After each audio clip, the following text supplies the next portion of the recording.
Okay, well, if I'm not supposed to say the word homeless anymore, what am I supposed to say instead of the word homeless? Sir, the new politically correct term is actually unhoused when describing someone in an unfortunate situation like that. You're kidding. No, sir, I'm not kidding. And please lower your voice. How do you want me to lower my voice when you're saying something so ridiculous? Well, sir, if you think it's ridiculous, then clearly you are part of the problem, not the solution.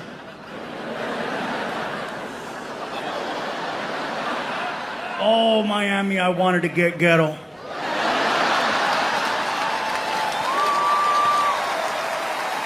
I wanted to get ghetto. Oh yeah, I wanted to go full Hialeah on them.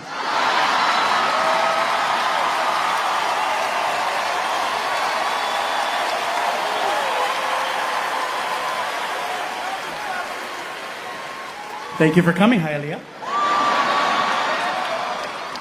So yeah, I wanted to go off on her, but I wanted to get ghetto, but I couldn't.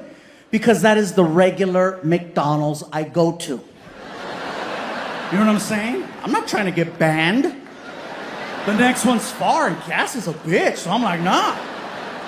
So I looked at her and I said, okay, we're gonna play this game. Let's play this game. From now on, I'm no longer fat. According to you, I am now unexercised.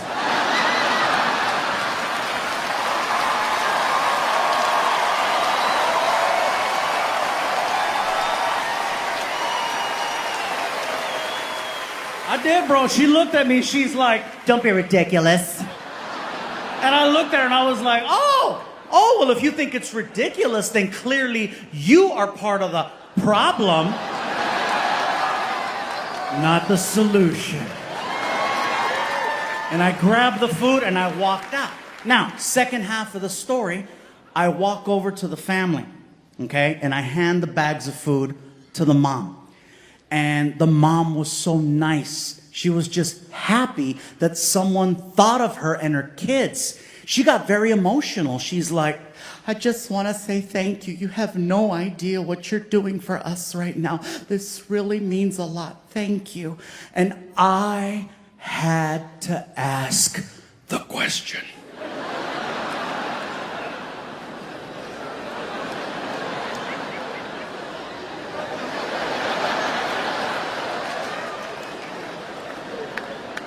I said, are you okay? Yeah, I know what you thought. Some of you are like, don't do it. Oh, I did it. That's why we're here. Watch. So I looked at her and I said, are you okay? And she was like, no, unfortunately, we're not okay. We're not. We've been homeless now for 4 days. And I was like,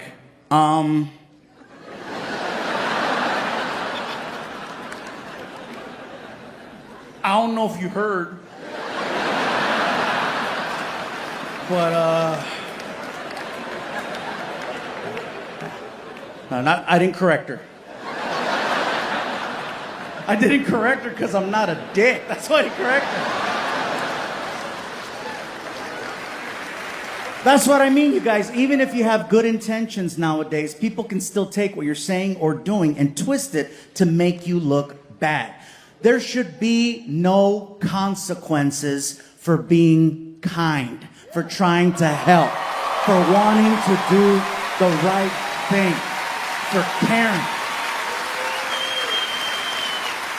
Unfortunately, we're so consumed by this word called liability that sometimes we forget to be a little human, and that's unfortunate. And I'm not trying to get on a soapbox about this. I'm just trying to let you know some of the things I've been dealing with, and I'm just here to report. The thing with me now is that after 27 years of being a comedian, every time I walk out the door, the light is officially on. In the sense that every time I leave my house, there is a slight chance I could make the news. For example, did Martin talk about how he fell off the stage earlier in the show? Okay. Okay, cool. For the home audience, Martin, he fell a while back, and he talked about it. I know you didn't see it, because your subscription only covers so much. Yeah. You could watch the first half on Prime. I think it's on Prime. You could just see it there, and then you could come back here and check out the rest. So, long story short, we were doing a show in Phoenix, Arizona, and Martin accidentally fell off of a stage this high, and he broke his foot. Now, the incredible part about Martin is that he got up and on adrenaline, ran around, got back up on stage and performed, and then was taken to the hospital after he walked off stage. He is a professional.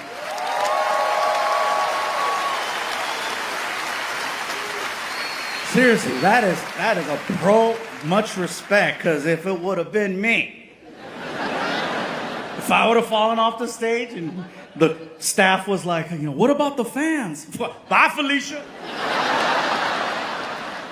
What do we tell them? Refund! But see, the difference is Martin had to tell you he fell for you to know he fell. And by the way, I saw the fall. He came out and just kind of, he tripped over a cord backstage, came through the curtain already, and then, Martin! Women in the front row were like, He fell for me. I'm glad you laughed. I said that last night and some guy was like, aw. I said, why aw? Well, that's your friend. Exactly. That's why I make fun of him.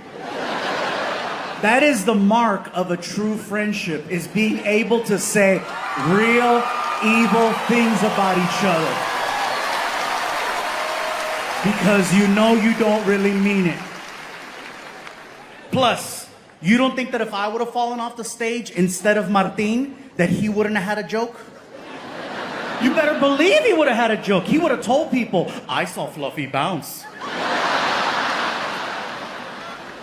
Not to mention the fact that that'll make the news. I fall off the stage tonight, there'll be a van out in front in an hour. Yeah. We're standing here live in front of the Hard Rock Hotel and Casino, where authorities believe Fluffy lost control. Let's go to Tom, who's inside the venue, who could fill us in with more. That's right, Jim. I'm standing here at the Hard Rock Hotel and Casino inside the venue where apparently Fluffy took a spill. It is still uncertain as to what happened here tonight. We did have a chance to interview local authorities who had this to say. Damn! It is still uncertain if there was any problems with the stage. We did speak to security who had this to comment. I saw the whole damn thing, okay? Woo! Fluffy fell. He fell hard. I ain't seen that many white people cry since a Taylor Swift concert. It was bad. It was bad. And in Miami, are you kidding me? He hurt more Cubans than Castro.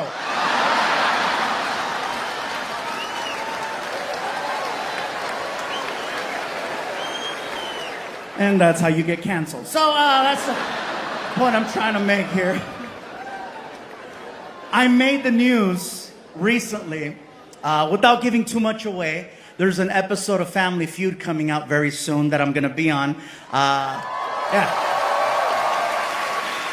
It is the celebrity edition, so it's Fluffy and Fluffy's family versus Fat Joe and his family. So yeah, it's Fat Joe versus Fluffy, because apparently the producers have a great sense of humor.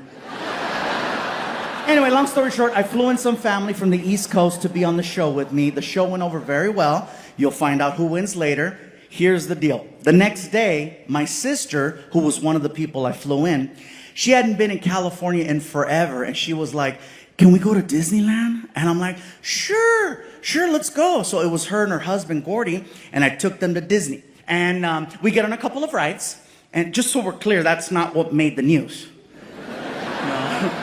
I said that last night and someone was like, oh, 'cause he fit. No.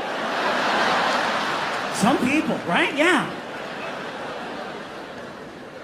We get on the Cars ride at California Adventure. And halfway through the Cars ride, the car stops on the track. And my sister looked at me, she goes, "Is this supposed to happen?" I go, "No, the check cleared. We're supposed to finish. This is, we paid. It's supposed to work. No, this..." It took the Disney people about 20 minutes to come get us and take us out of the car. So we're sitting there outside in the sun for 20 minutes. I had no problem with that because I am mocha. I'm okay in the sun for 20 minutes. My sister, she's twice as dark as me. She's like freaking, Apache. She's, freaking Azteca. Just, Her husband, on the other hand, he's from Minnesota. He almost died. Oh, don't you know? Yeah, so while we're sitting there in the car, waiting for the Disney people to come take us out of the car, the people waiting in line realize that the ride has been shut down. And so from the ride, you can see the line.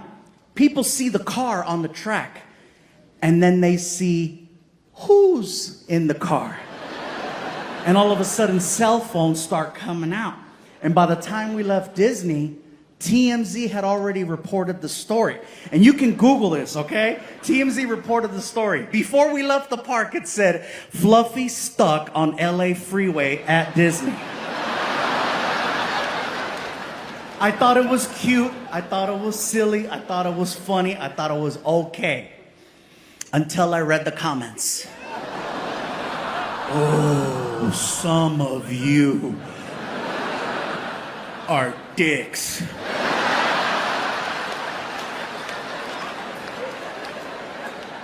One lady wrote, "Just because you're tall enough to ride doesn't mean you're small enough to fit." A guy wrote, "The car got tired." Another guy wrote, "You're Mexican, couldn't you fix it?" And that was Martin, yeah. Anyway, so the time before that, we made world news. Some of you might remember this story. The guys and I were involved in an emergency landing situation. I had chartered a private jet because my last Netflix special, the money finally hit my account, and I thought I was balling, right? Nope, turns out we were falling. Worst turbulence we have ever experienced in 27 years of being comedians. Worst turbulence I ever felt, for sure. At one point, the jet did this. I did this. The scariest part was watching my dogs leave the seat. Fortunately, we landed safely. We were okay. That's not what made the news. What made the news is that when we came in for the landing, the jet touched down and then it skid off the runway by 200 yards. And we ended up in a field. A field. A field. Are you kidding me? As hard as I work.